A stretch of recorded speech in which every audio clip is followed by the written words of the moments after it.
Donc, je vous parle tout d'abord du coût de la surconsommation. On a un peu parlé tantôt. Je vais vous parler de mon exemple à moi. Donc, au départ, j'étais pas nécessairement écolo il y a 3 ans de cela. J'ai toujours fait attention, j'ai toujours eu une base, mais sans être écolo comme on l'entend souvent ou on le voit souvent. Ce que j'ai réduit sans trop d'efforts, donc à partir du moment où j'ai ouvert la boutique, j'ai vraiment eu un flash écolo qui est apparu par défaut parce qu'en étant dans le milieu, on est bombardé d'un peu tout ça.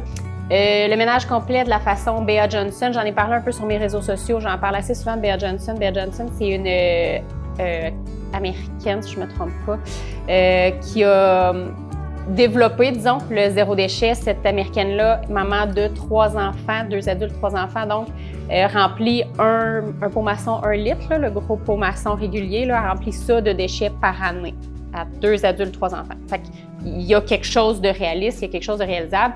Elle a beaucoup popularisé ce mouvement-là, zéro déchet, donc elle a écrit un livre sur le zéro déchet qui parle entre autres de faire son ménage à la maison. Donc, au-delà de mieux consommer, partir de la base, nous, on a complètement vidé la maison dans le sens où on a pris chaque pièce une par une. On a tout sorti, on s'est questionné, ça fait combien de temps que c'est là, ça fait combien de temps que je ne l'ai pas utilisé, est-ce que j'en ai encore besoin, est-ce que j'ai besoin de 15 chandails, est-ce que j'ai besoin de 10 souliers, Donc, on a vraiment complètement liquidé notre surplus. Les 5 R, c'est la base du zéro déchet, en fait. C'est Bea Johnson qui les a beaucoup popularisés, mais ça fait partie du mouvement global. Les 5 R, donc refuser, réduire, réutiliser, recycler, puis rendre à la terre.